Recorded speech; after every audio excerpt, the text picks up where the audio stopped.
Hello दोस्तों, मैं अंकित कुमार। मैं इस वीडियो में आपको बताने वाला हूँ मेडिकल इंस्ट्रूमेंट के बारे में और इसका यूज कब और कहाँ किया जाता है। थैंक यू दोस्तों। अगर वीडियो आपको अच्छा लगे तो वीडियो को लाइक, कमेंट और चैनल को सब्सक्राइब करना ना भूलें। थैंक यू दोस्तों। चलते हैं वीडियो। स्विच कवर बोला जाता है और इसका यूज ज़्यादातर हॉस्पिटल में NICU ward, SICU ward, ICU ward में किया जाता है और यह हमारे शूज में लगाया जाता है।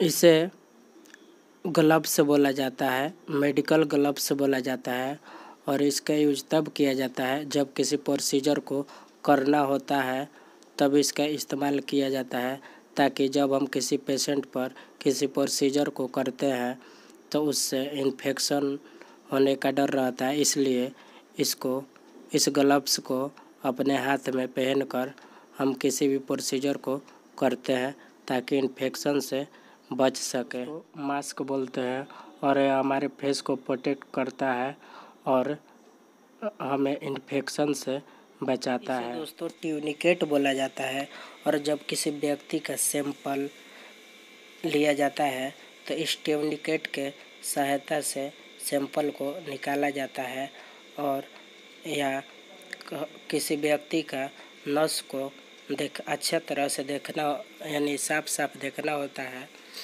तब इसका यूज किया जाता है। जब हम किसी व्यक्ति को नस में इंजेक्शन लगाते हैं उस टाइम इस ट्यूनिकेट को उस व्यक्ति के हाथों में बांधते हैं ताकि नस अच्छा से दिख सके और इसका उपयोग हम करते हैं और इसको दोस्तों ट्यूनिकेट बोला जाता है। इसे दोस्तों कोल्ड स्पॉन्जिंग बोला जाता है। जब किसी पेशेंट का टेम्परेचर ज़्यादा हो जाता है तो उसके टेम्परेचर को मेंटेन करने के लिए कोल्ड स्पॉन्ज दिया जाता है ताकि उसका उस टेम्परेचर को मेंटेन किया जा सके और पेशेंट के कंडीशन को ठीक किया जा सके और इसे दोस्तों कोल्ड स्पॉन्जिंग बोला जाता है।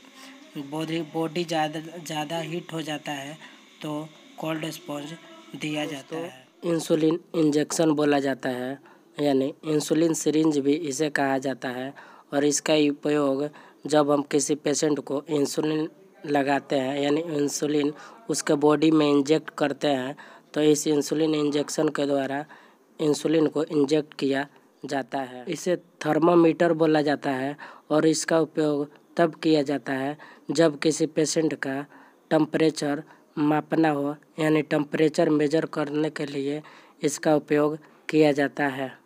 इसे कॉटन बोला जाता है और इसका यूज हॉस्पिटल में किया जाता है किसी भी वुंड को क्लीन करने के लिए या ऑपरेशन के वक्त और सर्जरी के वक्त वुंड को क्लीन करने के लिए इसका यूज किया जाता है और इसको कॉटन बोला जाता है। इसे दोस्तों स्टेथोस्कोप बोला जाता है और इसका यूज जब हम किसी व्यक्ति का BP नापते हैं या हार्ट बीट चेक करते हैं तब इसका उपयोग किया जाता है। किसी भी व्यक्ति का हार्ट का रिदम यानी चेक किया जाता है, यानी हार्ट बीट चेक किया जाता है, तो इस स्टेथोस्कोप के द्वारा किया जाता है और जब हम किसी व्यक्ति का BP नापते हैं तो इसके द्वारा हम वॉइस को सुनते हैं और इसके सहायता से हम BP को नापते हैं और इसे दोस्तों स्टेथोस्कोप बोला जाता है। इसे दोस्तों स्फाइगमोमैनोमीटर बोला जाता है और इसको BP अपरेटस भी कहा जाता है।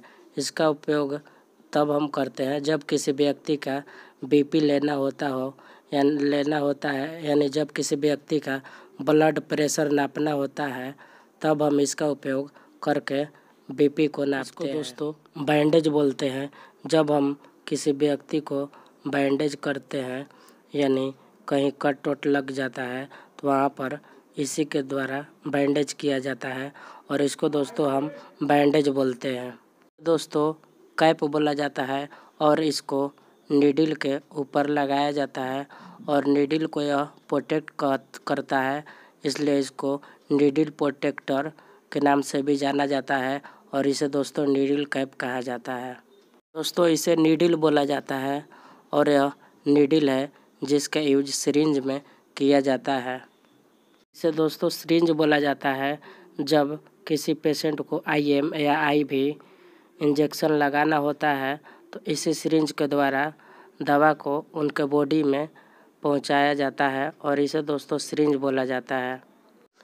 इसे दोस्तों ET ट्यूब बोला जाता है और इसका यूज जब पेशेंट को इंट्यूबेट किया जाता है तो इसका यूज किया जाता है और इसे दोस्तों ET ट्यूब यूरिनरी कैथेटर बोला जाता है और इसका यूज जब कोई अनकॉन्शियस पेशेंट होता है जिसको यूरिन पास करने में दिक्कत होता है और जब उसको यूरिन पास करने में दिक्कत होता है और यूरिन को अच्छा से पास नहीं कर पाता है तो इसी का यूज कर उसको यूरिन पास कराया जाता है और इसे यूरिन कैथेटर बोला जाता है।